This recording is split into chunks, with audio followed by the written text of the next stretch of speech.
एक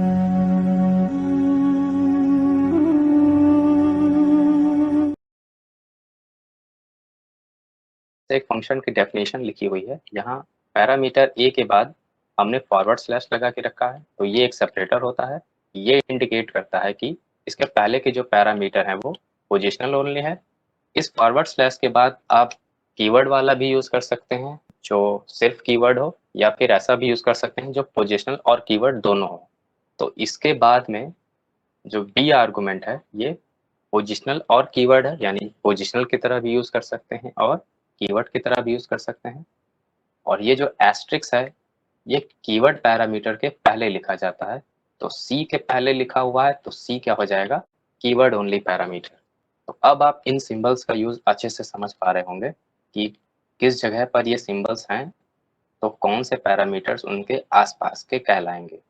यहाँ पे ये ध्यान दीजिएगा कि जो भी पैरामीटर इस फॉरवर्ड स्लैश के आगे होंगे वो पोजिशनल और कीवर्ड यानी कि दोनों तरह से काम कर सकते हैं, या सिर्फ कीवर्ड ओनली हो सकते हैं। अब एक एग्जांपल भी देखते हैं जो कंबाइंड हो। 3 पैरामीटर्स लिए हैं ए, बी और सी। इस फॉरवर्ड स्लैश के पहले वाला पैरामीटर पोजीशन ओनली है, तो इसको पोजीशनल आर्गुमेंट भेजना होगा। आप कीवर्ड की तरह इसको यूज नहीं कर सकते।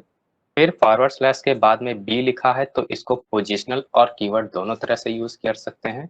और एस्ट्रिक्स के बाद में जो सी लिखा है ये सिर्फ और सिर्फ कीवर्ड ओनली ही है, तो आपको इसे कीवर्ड की तरह ही वैल्यू भेजना है। फंक्शन की कॉलिंग देखिए। अच्छा, यहाँ एक सी नेम बढ़ा लेते हैं प्रिंटिंग में। अब हम क्या करते हैं, पहले सारे पोजिशनल वैल्यूज भेज के देखते हैं। यहाँ आप एरर को समझिए, क्योंकि एरर को समझना प्रोग्रामिंग का एक हिस्सा होता है। टाइप एरर है, fun function takes 2 positional arguments but 3 were given. Fun function 2 positional arguments ले सकता है, यानी इस ए के लिए और इस बी के लिए। बी पोजिशनल और कीवर्ड दोनों तरह यूज हो सकता है, तो इसीलिए उसने कहा कि 2 पोजिशनल ये ले सकता है, लेकिन आप 3 भेज रहे हैं। अच्छा, अब हम क्या करते हैं, एक को कीवर्ड बना देते हैं। अब इसका आउटपुट चेक करिए। तो ये आउटपुट है इस प्रोग्राम का। देखिए, सी पैरामीटर कीवर्ड ओनली है, इस वजह से उसने एक्सेप्ट कर लिया उसकी वैल्यू। और जो 2 वैल्यू हम भेज रहे हैं वो बी को भेज रहे हैं, तो बी को पोजिशनल आप दे सकते हैं, इसलिए वो भी एक्सेप्ट हो गया। और ए पोजिशनल ओनली पैरामीटर है तो वो 1 को एक्सेप्ट कर लेगा। अब बी जो पैरामीटर है वो एज ए कीवर्ड भी यूज हो सकता है, तो आप यहाँ पर पी असाइन टू भी लिख सकते हैं। देखिए, ये आउटपुट है इस प्रोग्राम का। आपने बीच वाले पैरामीटर को एज ए कीवर्ड भी यूज किया है, तो ये फंक्शन उसकी वैल्यू को भी एक्सेप्ट कर लेगा। जो भी कीवर्ड आर्गुमेंट होते हैं उनके ऑर्डर को आप चेंज कर सकते हैं, क्योंकि उनमें ऑर्डर मैटर नहीं करता है।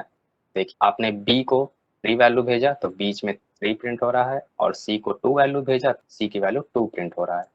ए पोजिशनल ओनली पैरामीटर है, तो ए को आप एज ए कीवर्ड नहीं यूज कर सकते, ऐसे केस में एरर आएगा।